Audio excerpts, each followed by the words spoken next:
Good morning. Today's class is going to be called How to Draw an Eye. And I'm just going to show you the most common misperception of how to draw an eye. And the left brain, ego mind goes, oh, I know how to draw an eye. And you'll do something like that. And then you'll do that. And then you'll do that. Okay.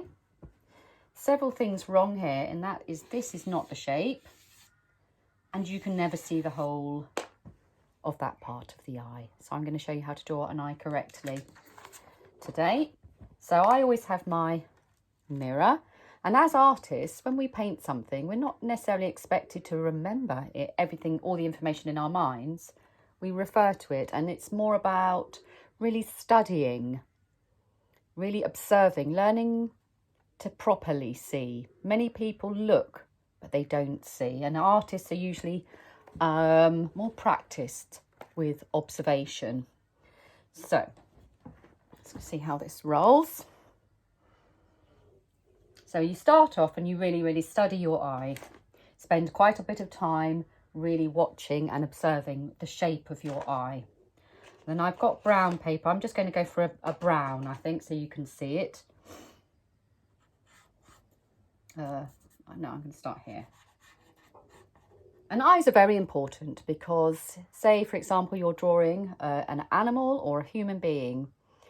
When you put the eyes into the picture, you can really connect with the soul. And so they're very important to learn how to do. So to start off with, you have a fleshy bit here. And then your eye, so I just observe one piece at a time. Your eye then comes up.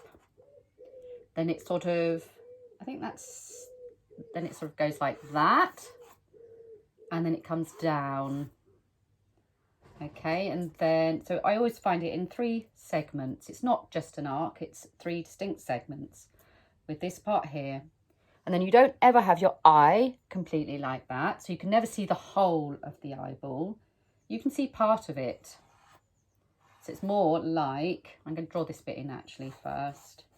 So this bit comes down and then up. So again, it's more along and then up.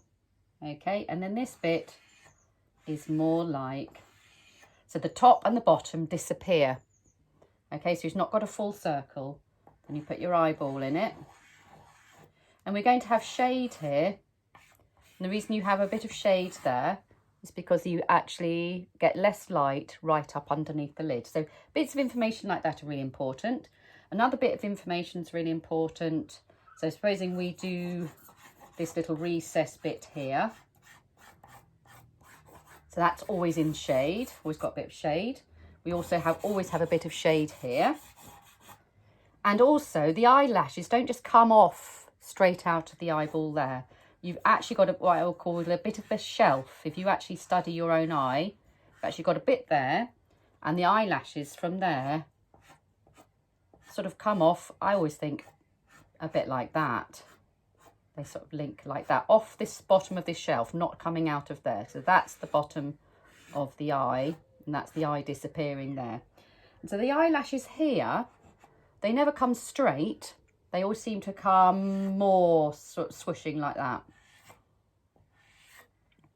So you get that sort of feeling. And people tend to do the eyelashes far too small. Okay, so now we can actually put in a bit of shading. And we always have a sort of shadowy bit there. Okay, so I'm going to put a bit of colour. For the sake of this, I could do a green eye, but I'm actually going to do a rainbow eye today. I just thought it might be quite nice. So you can do your rainbows going round that way, or your rainbows coming round this way.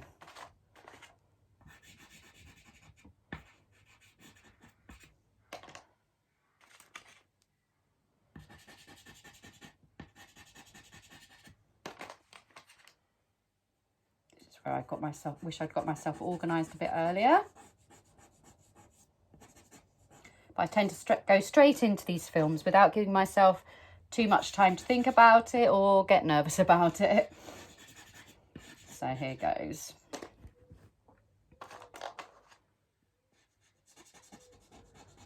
So I think it's the same with art. You want to go straight at it in the enjoyment part of your brain, not in the how am I going to do this, Will I be able to do it?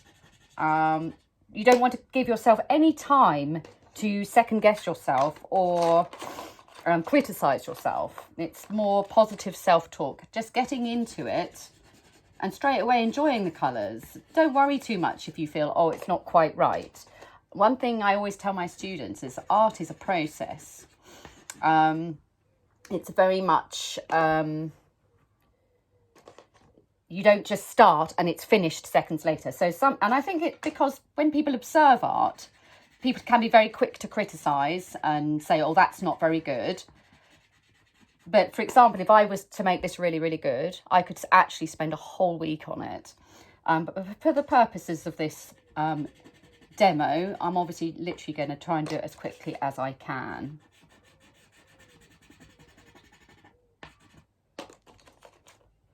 So what you get by spending longer on a piece is you get more pop, basically. Because the less time you spend on the piece, the more flatter it tends to look. So let's have a look. My hands feel all clammy for some reason. Oh, I quite like that so far. But actually, before I blend it, I'm just going to chuck on some white there. So basically, that's always quite nice and white. This is white. Obviously, we know that. Then I'm going to do some sort of, I don't know, it's kind of like a rusty brown colour. Chuck that in between the eyelashes. And also another thing with art, you tend to put lines on, cover them over, then put them back on again.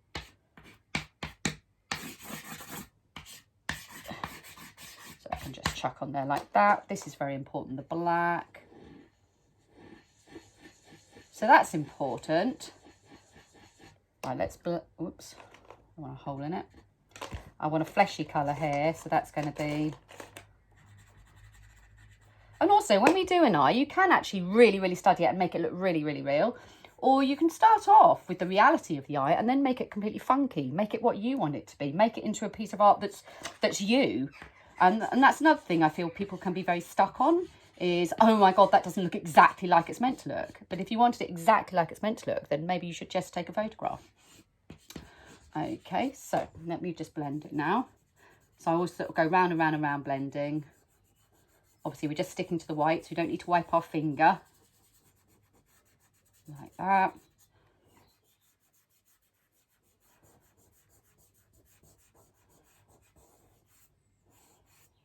We can take some of the white into there, maybe blend that through, make that nice and smooth.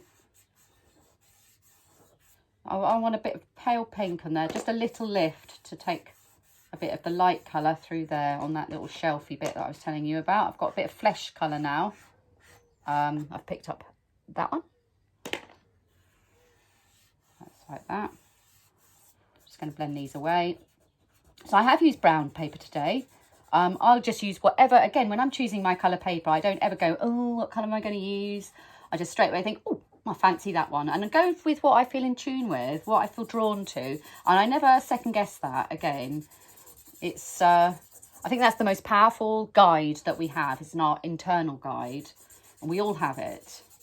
And I think the more that you don't second guess it, the more in tune with that you actually are. Especially if you have, make time for yourself, make time to have peace in your life, make time to be creative, then you'll be far more in tune with that aspect of yourself. Right, there we are, chuck that on. So I'm just going to make that one smoother. So I'm aware I'm going over my eyelashes, but I put them in to start off with, but then I'm going to reinstate them. So I'm just going to go like that there. Right, that's because it's really dirty. Ugh. I haven't got any wet towel here today. It's really disorganised. Right. Dry, dry, dry. All right, if we're coming down through the colours like that, you don't need to clean your finger all the way down through the yellow. You'll make them a bit more the colour from before, but it doesn't matter. So if we're coming into here, rubbed a bit of that yellow away, so I'm just going to put a bit more of that in. Coming down from the yellow through to the greens is fine. You don't have to wipe your finger. Like that.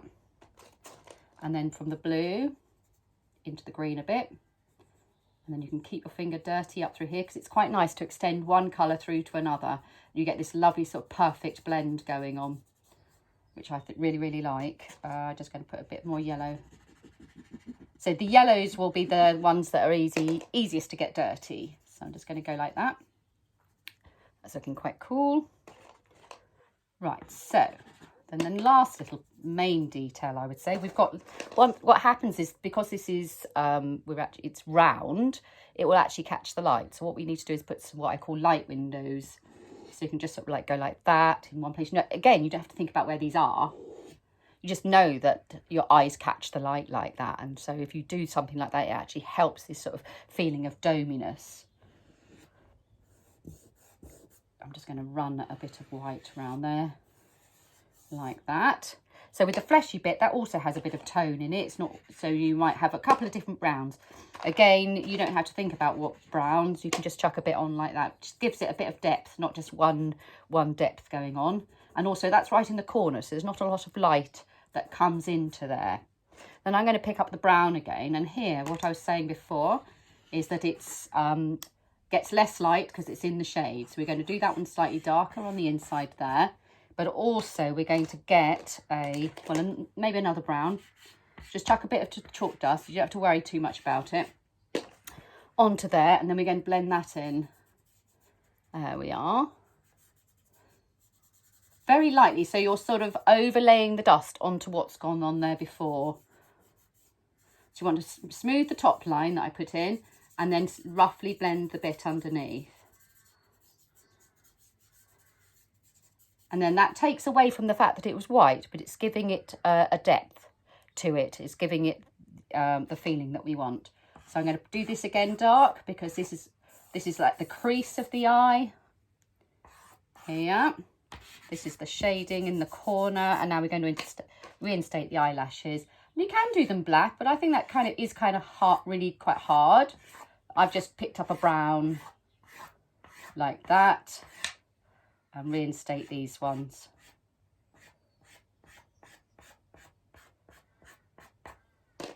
Something like that, I reckon. Thanks for watching.